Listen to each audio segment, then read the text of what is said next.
இதய பிரச்சனைகளுக்கு தீர்வு காண முருகன் ஹாஸ்பிடல்ஸின் முருகன் ஹார்ட் ஃபவுண்டேஷன். இனி அனைத்து வித இதய பிரச்சனைகளுக்கும் வேர்ல்ட் கிளாஸ் ட்ரீட்மெண்ட்ஸ் உங்களுக்காக. முருகன் ஹார்ட் ஃபவுண்டேஷன், உங்கள் இருதயத்தின் நம்பிக்கை.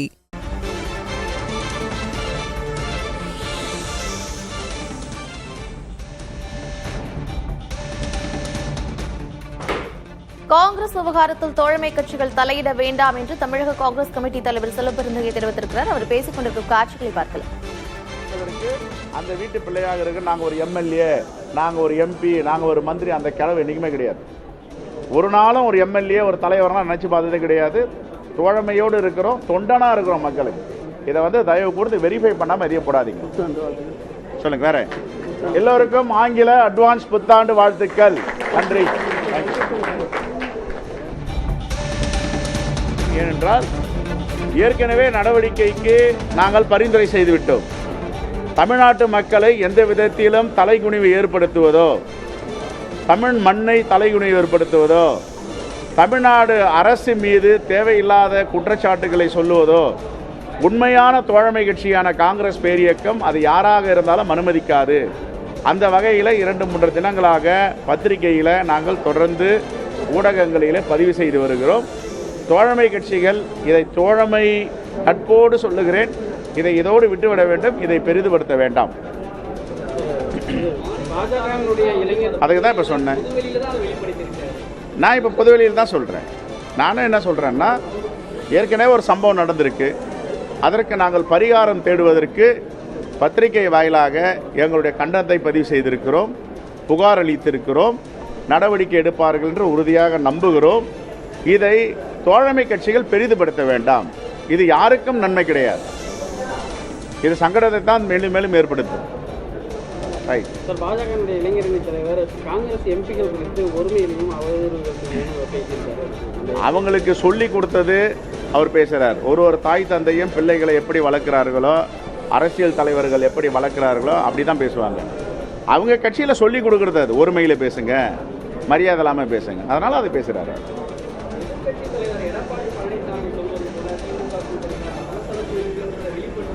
இல்லை, ஒரு சலசலப்பும் இல்லை. திராவிட முன்னேற்ற கழகத்தின் தலைமையில் இருக்கின்ற இந்தியா கூட்டணி சமுத்திரம் போன்றது, கடல் போன்றது. சில அலைகள் அடைக்கத்தான் செய்யும், அலைகள் ஓயாது, ஆனால் அடங்கிவிடும். ஆகவே இது சமுத்திரம் போன்ற, கடல் போன்ற இந்தியா கூட்டணி என்பதில் சிறிய சிறிய அலைகளும் பெரிய பெரிய அலைகளும் அடிக்கத்தான் செய்யும், ஆனால் ஓய்ந்துவிடும். இதில் பிரச்சனை எதுவும் இருக்காது.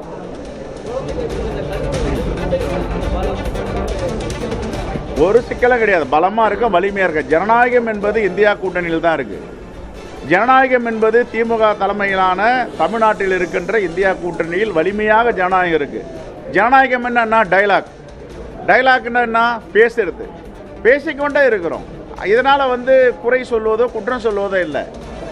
அவர்களுக்குரியதே பேசுகிறாங்க. டைலாக் அது. பேச்சு உரிமை, எழுத்துரிமை, கருத்துரிமை, எல்லா உரிமையும் இருக்குது. அந்த உரிமையின் அடிப்படையில் பேசுகிறாங்களே கண்டு கூட்டணியில் எல்லளவும் எந்தவித பாதிப்பும் வராது.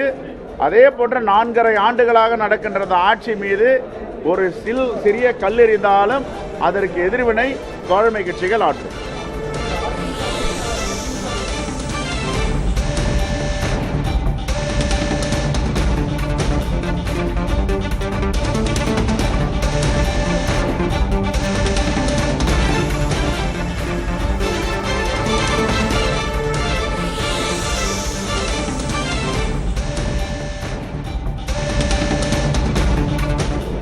எங்கள் கட்சியில் என்ன பிரச்சனையோ அதை நாங்கள் பேசி தீர்த்து கொள்வோம். தமிழ்நாடு அரசுக்கு எதிராகவோ பாஜகவுக்கு ஆதரவாகவோ யாராவது பேசினால் அந்த புகாரை எங்கள் தலைமையிடம் தெரிவித்து விட்டோம். நடவடிக்கை எடுப்பார்கள் என்று நாங்கள் முழுமையாக நம்புகிறோம். ஆனால் தமிழ்நாட்டில் உள்ள அரசியல் கட்சிகளும் எங்களுடைய தோழமை கட்சிகளும் இந்த விஷயத்தை பெரிதுபடுத்த வேண்டாம். உள்கட்சி விவகாரத்தில் தயவு கூர்ந்து எந்தவித பிரச்சனையும் ஏற்படுத்த வேண்டாம் என்று வேண்டுகோளை வைக்கிறேன். ஏனென்றால் ஏற்கனவே நடவடிக்கைக்கு நாங்கள் பரிந்துரை செய்துவிட்டோம். தமிழ்நாட்டு மக்களை எந்த விதத்திலும் தலைகுனிவு ஏற்படுத்துவதோ, தமிழ் மண்ணை தலைகுனிவு ஏற்படுத்துவதோ, தமிழ்நாடு அரசு மீது தேவையில்லாத குற்றச்சாட்டுகளை சொல்லுவதோ உண்மையான தோழமை கட்சியான காங்கிரஸ் பேரியக்கம் அது யாராக இருந்தாலும் அனுமதிக்காது. அந்த வகையில் 2-3 தினங்களாக பத்திரிகையில் நாங்கள் தொடர்ந்து ஊடகங்களில் பதிவு செய்து வருகிறோம். தோழமை கட்சிகள் இதை தோழமை நட்போடு சொல்லுகிறேன், இதை இதோடு விட்டுவிட வேண்டும், இதை பெரிதுபடுத்த வேண்டாம்.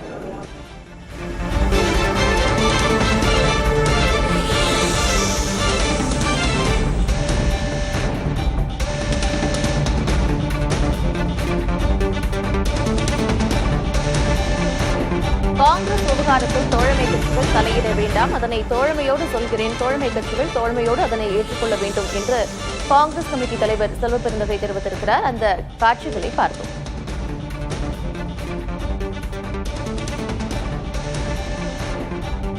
இது குறித்து பேசுவதற்காக பத்திரிகையாளர் தராசு ஷியாம் இணைந்திருக்கிறார். அவரோடு பேசலாம். சார் வணக்கம். இப்போதான் ஏற்கனவே மாணிக்கம் தாக்கூர் பேசினதை பார்த்தோம். கிட்டத்தட்ட அதே போன்ற ஒரு கருத்தை தான் தற்பொழுது தமிழக காங்கிரஸ் கமிட்டி தலைவர் செல்வ பெருந்தகையும் வச்சிருக்கிறார். எப்படி பாக்குறீங்க? இந்தியா கூட்டணிக்கு திமுக தலைமை வகிக்கிறது. எதிரணியில பாரதிய ஜனதா கூட்டணி, ஆனா என்டிஏ கூட்டணி இங்க வந்து அதிமுக தலைமை வகிக்கிறது. அப்ப இது காங்கிரஸ் கட்சியின் உள் விவகாரம் எப்படி சொல்ல முடியும்? இந்தியா கூட்டணியோட உள் விவகாரம் தானே.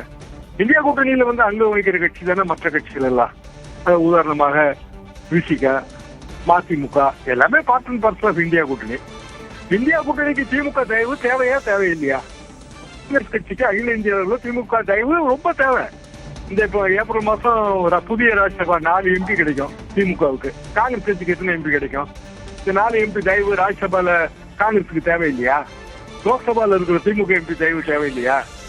இங்க வந்துங்க காங்கிரஸ் இல்லாமலும் திமுக ஜெயிக்க முடியும். ஆனா காங்கிரஸ் கட்சிக்கு அகில இந்திய அளவில் திமுக தயவு இல்லைன்னா அது ஒண்ணுமே செய்ய முடியாது. அவங்களால பிஜேபியை சமாளிக்கவே முடியாது. இன்னும் சொல்ல போனால் மகாராஷ்டிராவில் ஏற்படுற டெவலப்மெண்ட் எல்லாமே பாருங்க, பிஜேபி ஸ்ட்ரென்தனிங் நோக்கி போயிட்டு இருக்கு. காங்கிரஸ் கட்சி மகாராஷ்டிரா உள்ளாட்சி தேர்தலில் தனித்து விடப்பட்டிருக்கிறது. ஒரு சீட்டு கூட அவங்களால ஜெயிக்க முடியாதுங்கிற நிலைமை. அஜித் பவாரும் சரத்பவாரும் கை கொடுத்திருக்காங்க, அவங்க பிஜேபி கூட்டணிக்கு போக போறாங்கிற பேச்சு அடிபடுது. அகில இந்திய நிலைமையை உணர்ந்து கொண்டு தமிழ்நாட்டில் இருக்கிற காங்கிரஸ் தலைவர்கள் பேச வேண்டும். இல்லையா காங்கிரஸ் கட்சி அகில இந்திய அளவில் நஷ்டப்பட்டு போற அபாயம் இருக்கு. தேர்தலுக்கு முன்பாக இத்தகைய சர்ச்சைகளை கிளப்புவது இந்தியா கூட்டணியை பலவீனப்படுத்தும். அப்படின்னா வந்து இத்தகைய சர்ச்சைகளை கிளப்புபவர்களை கண்டிக்க வேண்டிய கடமை யாருக்கு இருக்கு? காங்கிரஸ் கட்சியின் தலைமைக்கு இருக்கா இல்லையா? ராகுல் காந்திக்கு இருக்கா இல்லையா? அவையே எதுவுமே சொல்ல மாட்டேன்றார். ராகுல் காந்தியவே மீறி பேசக்கூடிய அளவுக்கு இவங்களுக்கு எல்லாம் பெரிய செல்வாக்கு இருக்கா காங்கிரஸ் கட்சிக்குள்ள? இத்தகைய கேள்விகள் இருக்கு. இதை தொடர்வது என்பது காங்கிரஸ் கட்சிக்கு நல்லதில்லை என்பதுதான் என் கருத்து. திமுக கூட்டணிக்கு இதனால் எந்த பாதிப்பும் கிடையாது. காங்கிரஸ் கட்சி வெளியே போனால் இந்தியா கூட்டணியே இங்க இல்லாம போகும். சொல்லப்படாது அதுல பிஜேபிக்கு மகிழ்ச்சி ஏற்படும். தற்போது இதுக்கு முன்னாடி எம்பி மாணிக்கம் தாக்கூர் பேசினதை பார்த்தோம். லக்ஷ்மண ரேகையை கூட்டணி கட்சிகள் மதிக்க வேண்டும் அப்படின்னு சொல்லியிருக்கிறாரு. செல்வ பெருந்தகை சங்கடத்தை ஏற்படுத்தாதீர்கள் அப்படின்னு சொல்லியிருக்கிறார். ரெண்டும் ஒரே கருத்து தானே, அப்படிதான் புரிஞ்சுக்கலாமா? ஒரே கருத்து என்று சொல்ல முடியாது. செல்வ பெருந்தகை கொஞ்சம் திமுக ஆதரவு, திமுக காயப்படுத்தி விடக்கூடாதுங்கிற ஜாக்கிரதை உணர்வு இதெல்லாம் அவருக்கு தெரியுது. ஆனால் லக்ஷ்மணன் ரேகை என்பது அனைவருக்கும் பொதுவானது. அது வந்து வெறுமனே புராணத்திலே போடப்பட்ட கோடு அல்ல. இயல்பான ஒரு தர்மம் இருக்கிறது. அது எழுதப்பட்ட தர்மம் கிடையாது. கூட்டணி தர்மம்னா என்ன? மகாபாரத தர்மம், ராமாயண தர்மமா? அது என்ன எழுத்து மூலமா என்ன இருக்கு? அது காலத்துக்கு காலம் கூட்டணி மாறுபடுவது. ஆனால் இதெல்லாம் மரபு. இந்த மரபை மீறக்கூடாது. அப்படி என்றால் அந்த மரபு எல்லாருக்கும் பொருத்தம் தானே. காங்கிரஸ் கட்சிக்கும் பொருத்தம், மாணிக்கம் தாகூருக்கும் பொருத்தம். மாணிக்கம் தாகூர் பெரு நேரத்தில் தப்பிச்சோம் பழச்சோம் ஓடி வந்தவர் தானே. இன்னமும் அந்த வழக்கு நடந்துட்டு தானே இருக்கு. தேமுதிக ஜஸ்ட் ஒரு 100 நிலையில தப்பிச்சாரு. அவ்வளவுதான். 2000 ஓட்டோ 2500 ஓட்டோ தான் மக்களவை தேர்தலில் அவர் வெற்றி பெற்றது. அப்படியான சூழ்நிலையில் காங்கிரஸ் கட்சியின் முக்கியஸ்தர்கள் அவர்கள் பொறுப்பை உணர்ந்து பேச வேண்டும், அல்லது தலைமை அவர்களுக்கு வாய்ப்பூட்டு போட வேண்டும். அப்படி வாய்ப்பூட்டு போடாவிட்டால் நஷ்டம் காங்கிரஸ் கட்சி. தற்பொழுது தேர்தல் வருவதற்கு இன்னும் சில மாதங்கள் இருக்கிறது. இந்நிலையில் கூட்டணியை உறுதிப்படுத்தக்கூடிய முனைப்பில் கட்சிகள் எல்லாம் ஈடுபட்டு இருக்கிறாங்க. இந்த நிலையில காங்கிரசினுடைய இந்த குழப்பமான செயல்பாடுகள் எந்த மாதிரியான தாக்கத்தை ஏற்படுத்தும் நினைக்கிறேன்? காங்கிரஸ் கட்சியில ஒரு குரூப் திமுக கூட்டணியை விட்டு விலகி தாவேகா கூட்டணிக்கு போயிடலாம், அல்லது புதிய கூட்டணி ஆப்ஷனுக்கு போகலாம்னு நினைக்கிறாங்க. அவங்க பெரும்பாலும் யாருன்னு பாத்தீங்கன்னா சிட்டிங் எம்எல்ஏக்களாக இல்லாதவர்கள், எக்ஸப்ட் கன்னியாகுமரி டிஸ்ட்ரிக்ட் 2 எம்எல்ஏக்கள் மட்டும் அவங்க சிட்டிங் எம்எல்ஏக்கள் தான். ஆனாலும் கூட அவங்க வந்து வேற ஆப்ஷனுக்கு தயாரா இருக்கிறார்கள். காரணம், கன்னியாகுமரி மாவட்டத்துல வந்து காங்கிரஸ் கட்சிக்கு செல்வாக்கு இருக்கிறது. விஜய் ஓட்டு சேர்ந்தால் அவர்களால் வெற்றி பெற முடியும். ஆனால் மற்ற எம்எல்ஏக்கள், சிட்டிங் எம்எல்ஏக்கள் இந்த விஷ பரீட்சைக்கு தயாராகவே இல்லை. ஏனென்றால் அவர்கள் பிற மாவட்டங்களில் இருக்கிறார்கள். தெரியாத விஜய் கட்சியிலே வந்து இல்லாத ஆதரவை நம்பி அவர்கள் தேர்தல் கரை சேர்வதற்கு அவர்கள் தயாராக இல்லை. இப்படி 2 குழப்பம் இருக்கு. இப்போ உதாரணமா ஜோதிமணி எம்பி அவங்களும் வந்து கிட்டத்தட்ட இதே கருத்து தானே தெரிவிக்கிறாங்க. மாணிக்க தாகூரோட கண்டனம் அல்லது செல்வ பெருந்தகை கூறுகிற கருத்து ஜோதிமணிக்கு பொருந்துமா பொருந்தாதான் இந்த கேள்வி இருக்குல்ல. இப்ப இது உண்மையிலேயே இதை ஆராய வேண்டியது யாருன்னா காங்கிரஸ் தரப்பு தான். குறிப்பாக தொடர்ந்து இருக்கக்கூடிய இந்த டெல்லி காங்கிரசினுடைய மௌனம் அப்படிங்கிறது எப்படி பார்க்கப்படுகிறது திமுக கூட்டணி கட்சிகளுக்குள்ள? திமுக கூட்டணி ரொம்ப கோபத்தோடு தான் இருக்கும். திமுக கூட்டணி கட்சிகளும் கோபத்தோடு தான் இருக்கும். இது மரண மௌனங்க. இப்படியான மௌனங்கள் எல்லாமே கடைசியில வந்து எதை நோக்கி இட்டு செல்கிறது தொடர்ந்து நம்ம பார்த்து வந்த விஷயங்கள் தான். அதிமுக காங்கிரஸ் கூட்டணி உடைந்ததே இப்படியான விஷயங்கள் காரணமாக தான். காங்கிரஸ் கட்சி உடைந்ததே இப்படியான விஷயம் தான். 1996 காங்கிரஸ் கட்சி அதிமுகவை எதிர்த்தது. சட்டமன்றத்திலேயே ஜெயலலிதா தீர்மானம் போட்டாங்க பிரதமர் நரசிம்மராவுக்கு எதிராக. காங்கிரஸ் கவர்னர் சென்னாரெட்டி அவர்கள் முதல்வர் ஜெயலலிதாவுக்கு எதிராக செயல்பட்டார். அப்படியான சூழ்நிலையில் கடைசியில் ஒரு கூட்டணி ஒப்பந்தம் ஏற்பட்டது. அது கேடர்ஸ் ஏற்றுக்கொள்ளவே இல்லை. காங்கிரஸ் கட்சியே உடைந்தது. அப்படியான நிலைமை இப்போதும் வரும். தவறான முடிவுகள் எடுத்தால் காங்கிரஸ் கட்சி தமிழ்நாட்டிலே உடையும். நன்றி சார், உங்களுடைய கருத்துக்களை பகிர்ந்து கொண்டமைக்கு நன்றி. பத்திரிகையாளர் சுவாமிநாதன் நம்மோடு இணைப்பில் இருக்கிறார், அவரோடு பேசலாம். சார் வணக்கம். திமுகவினுடைய சுமூக உறவு இருக்கிறது அப்படிங்கறத தொடர்ச்சியாக மீண்டும் உறுதிப்படுத்தியிருக்கிறார் செல்வ பெருந்தகை. ஆனால் தோழமை கட்சிகள் தேவையில்லாத சங்கடங்களை ஏற்படுத்த வேண்டாம் அப்படிங்கிற ஒரு வேண்டுகோளையும் செல்வ பெருந்தகை வச்சிருக்கிறார். தொடர்ந்து அவர் திமுகவுடன் சுமூக உறவு அப்படிங்கறத உறுதிப்படுத்தினாலும் கூட காங்கிரசினுடைய குழப்பங்கள் அப்படிங்கிறது நீடிச்சுட்டே இருக்கு. திரைமறைவுல என்ன நடக்க வாய்ப்பு இருக்கு? நிச்சயமாக நீங்க கேட்டதை போல ஒரு பக்கம் சுமூக உறவு இருக்கு அப்படின்னு செல்வ பெருந்தகை அவர்கள் பேசுவதும் அனுமதிக்கப்படுகிறது. இன்னொரு பக்கம் அகில இந்திய தலைமை வந்து திமுகவுக்கு எதிரான நிலைப்பாடை பேசுகிறவர்களை அடக்குவதற்கான வேலையும் செய்யல. அப்ப அதனாலதான் அந்த இடம் ஒரு குழப்பமான இடமாகுது. அது பிரவீன் சக்கரவர்த்தி அவர்களா இருக்கலாம், ஒவ்வொருவரும் அவர்களுடைய செயல்பாடுகளா இருக்கலாம், அவர்கள் பேசுகிற பேச்சு பொருட்களா இருக்கலாம். இது எல்லாமே தொடர்ந்து ஒரு சர்ச்சையான ஒரு சூழலுக்குள்ளதான் இழுத்துட்டு போகுது. அப்ப நீங்க எப்படி கூட்டணி கட்சிகளுடைய தோழமை கட்சிகளுக்கு இன்னைக்கு அட்வைஸ் பண்ற இடம் நோக்கி காங்கிரஸ் நகர்ந்திருக்காங்க. அந்த அட்வைஸ் ஒரு பக்கம் இருக்கட்டும், சொந்த கட்சியினருக்கு என்ன அட்வைஸ், அவங்களுடைய நிலைப்பாடு என்ன, டெல்லி தலைமை என்ன சிக்னல் கொடுக்குது, இது எதுவுமே ஒரு தீர்க்கமான ஒரு குரலா இல்லாததுனாலதான் இவ்வளவு குழப்பங்கள் ஏற்படுது. இப்பொழுதும் காங்கிரஸ் கட்சிக்குள்ள, தமிழ்நாட்டில் இருக்கக்கூடிய தமிழக காங்கிரஸ்க்குள்ள 2 வகையான மனநிலைகள் இருக்கு. ஒரு சிலர், அதாவது கொஞ்சம் சட்டமன்ற பிரதிநிதிகளாக இருக்கக்கூடியவர்கள், ஏற்கனவே நாடாளுமன்ற பிரதிநிதிகளாக இருப்பவர்கள் பெரும்பகுதியினர் திமுகவோட கூட்டணியே போதும், இது வந்து ஒரு நிரூபிக்கப்பட்ட ஓட்டு வங்கி, சிறுபான்மையினர் ஓட்டுகள் தமிழ்நாட்டில் ஒரு 12% ஓட்டு வங்கி இருக்கு, இந்த ஓட்டுகள் முழுக்க முழுக்க திமுக காங்கிரஸ் கூட்டணிக்கு விழுகுது அப்படின்னு பார்க்கக்கூடிய ஒரு பார்வை இருக்கு.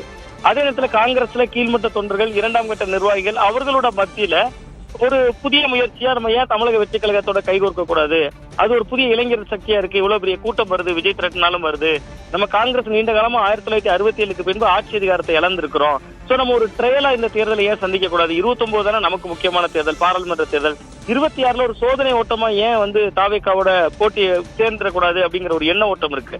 பட் இது எதுவா இருந்தாலும் அதை தெளிவுபடுத்த வேண்டிய தேவையும் கடமையும் டெல்லி தலைமைக்கு தானே இருக்கு.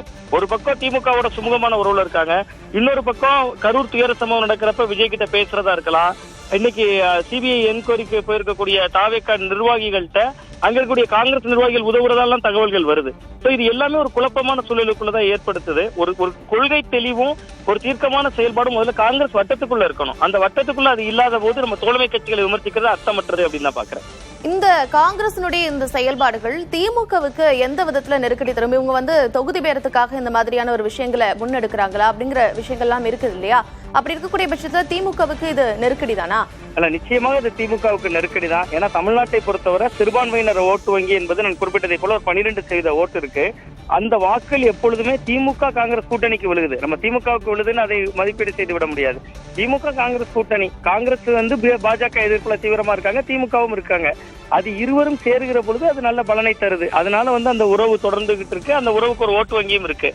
அப்படி திமுகவுக்கு இது நெருக்கடி தான் அப்படின்ற பட்சத்துல திமுக காங்கிரஸை தக்க வைத்துக் கொள்ள என்ன செய்யணும்னு நினைக்கிறேன்? நிச்சயமாக அவங்க வந்து பேர வலிமையை கூட்டுறதுக்கு தான் காங்கிரஸ் இந்த மாதிரி பல வித்தைகள் காட்டுறாங்க. அதனால இந்த 25 சீட்டு கடந்த முறை வாங்கும் போதே உங்களுக்கு நினைவுல இருக்கலாம், கே.எஸ். அழகிரி அவர்கள் அழுதுகிட்டே வந்து பேட்டி கொடுத்தார். எங்களுக்கு இவ்வளவு குறைந்த இடம் தானான்னு உள்ள இருந்தே அழுதாரு அவரு. அந்த காட்சிகள்லாம் நம்ம பார்த்தோம். இவங்களுக்கு பொறுத்தவரை இப்ப என்னன்னா, விஜய் ஒரு புதிய சக்தியா இருக்காரு, ஒரு புதிய வாய்ப்பா தெரிகிறாரு. ஒரு புதிய வாய்ப்பை காரணம் காட்டி திமுக கூட்டணியில தங்களோட பேர வலிமையை கூட்ட நினைக்கிறாங்க. பட் திமுக 25 சீட்டுகளுக்கு மேல, நீங்க ஒரு கடந்த கால வரலாறு நம்ம எடுத்து பார்த்தோம்னா 2011ல 63 சீட்டு கொடுத்தாங்க காங்கிரஸுக்கு. ஆனா காங்கிரஸ் 5 பேர் தான் ஜெயிச்சாங்க. 2016லயும் திமுக கூட்டணியோட தோல்விக்கு காங்கிரஸுக்கு கொடுத்த 40 சீட்டுக்கு அதிகமான எண்ணிக்கை தான் காரணமா இருந்துச்சு. சோ அதனாலதான் திமுக அதுல எச்சரிக்கையா இருக்காங்க. நம்ம நிறைய சீட்டு இவர்கள் வாங்குறாங்க, வெற்றியாளர்கள் எவ்வளவு பேர் இருக்காங்கிறத கணிக்கிறாங்க. பட் இந்த முறை திமுகவுக்கு உண்மையிலே நெருக்கடி தான். காங்கிரசுக்கு கூடுதல் சீட்டுகளை கொடுக்க வேண்டிய கட்டாயத்துலதான் திமுக இருக்கு அப்படின்னு பாக்குறேன். அப்படி இல்லைன்னா திமுக இன்னொரு அட்டம் கூட எடுத்து பார்ப்பாங்க. ஓபிஎஸ் அவர்கள்ட்ட ஒரு பக்கம் பேசுறாங்க, பாமக ராமதாஸ் அவர்கள் தரப்புல ஒரு பக்கம் பேசிட்டு இருக்காங்க, தேமுதிக கூட்டணிக்குள்ள கொண்டு வரக்கான வேலைகள்ல முஸ்தீப்பு காட்டுறாங்க. அப்படி காங்கிரஸ் இல்லாம இப்படி கூட அவர்கள் ஒரு சில முயற்சிகள் எடுக்கலாம். இது காங்கிரஸ் இப்ப ஒரு ரிஸ்கான காலகட்டத்துல தான் இருக்காங்க. அவர்கள் எடுக்கிற முயற்சிக்கு திமுக சம்மதித்தால் லாபம், சம்மதிக்காவிட்டால் இவர்களுக்கு ஒரு ரிஸ்க் தான் இருக்கு. ஏன்னா விஜயோட கைகோர்க்கிற பொழுது அது எவ்வளவு வெற்றியா பதிவு செய்யப்படும் என்பது நிரூபிக்கப்பட்ட ஒரு ஓட்டு வங்கி இல்ல. பட் அது கணிசமான தாக்கத்தை ஏற்படுத்த முடியும், வாக்கு சதவீதத்தை கூட்ட முடியும் அப்படின்னு தான் நான் பாக்குறேன். நிச்சயமாக காங்கிரசினுடைய பலம் நீங்க சொன்னது போல குறைவாக தான் இருக்கக்கூடிய பட்சத்தில் தாவேகாவோட சேர்ந்தால் மட்டும் இது எப்படியாக பிரதிபலிக்கும் அப்படிங்கிற கேள்வியும் இருக்கிறது. உங்களுடைய கருத்துக்களை பகிர்ந்து கொண்டமைக்கு நன்றி சாமிட்டர்.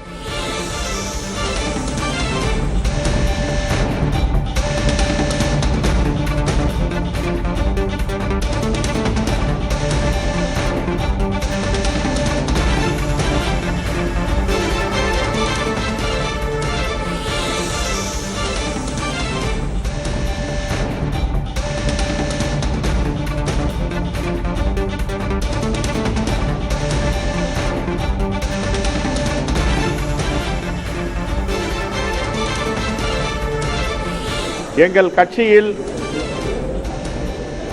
என்ன பிரச்சனையோ அதை நாங்கள் பேசி தீர்த்து கொள்வோம்.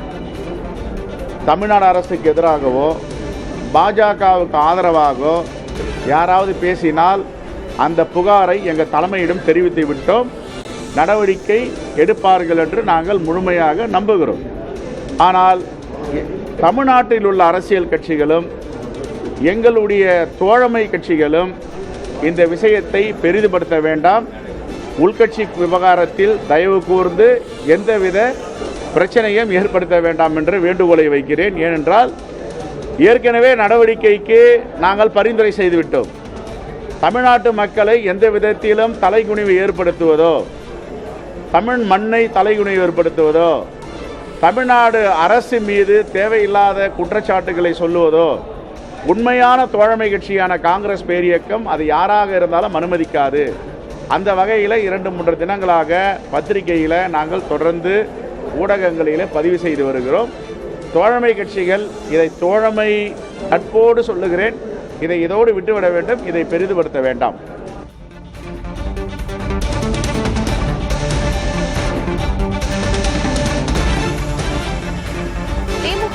காங்கிரஸ் கூட்டணியில் எந்த குழப்பமும் இல்லை, கூட்டணி கட்சிகள் எந்த குழப்பத்தையும் ஏற்படுத்த வேண்டாம், சங்கடம் தர வேண்டாம் என்ற வகையில் பேசியிருக்கிறார் காங்கிரஸ் கமிட்டி தலைவர் செல்வபெருந்தகை. இந்த காட்சிகளை பார்த்தோம். இதற்கு முன்னதாக ஏற்கனவே காங்கிரஸ் எம்பி மாணிக்கம் தாக்கூரும் இதே போன்றதொரு கருத்தை சொல்லியிருந்தார். கூட்டணி வலுவாக இருக்கிறது என்று தொடர்ந்து தமிழக காங்கிரஸ் வலியுறுத்தி வருகிறது. தேவையற்ற சங்கடத்தை தோழமை கட்சிகள் ஏற்படுத்த வேண்டாம் என்ற வேண்டுகோளையும் வைத்திருக்கிறார் தமிழக காங்கிரஸ் கமிட்டி தலைவர் செல்வபெருந்தகை. இந்த காட்சிகளை பார்க்கிறோம். இதய பிரச்சனைகளுக்கு தீர்வு காண முருகன் ஹாஸ்பிடல்ஸின் முருகன் ஹார்ட் ஃபவுண்டேஷன். இனி அனைத்து வித இதய பிரச்சனைகளுக்கும் வேர்ல்ட் கிளாஸ் ட்ரீட்மெண்ட்ஸ் உங்களுக்காக. முருகன் ஹார்ட் ஃபவுண்டேஷன், உங்கள் இருதயத்தின் நம்பிக்கை.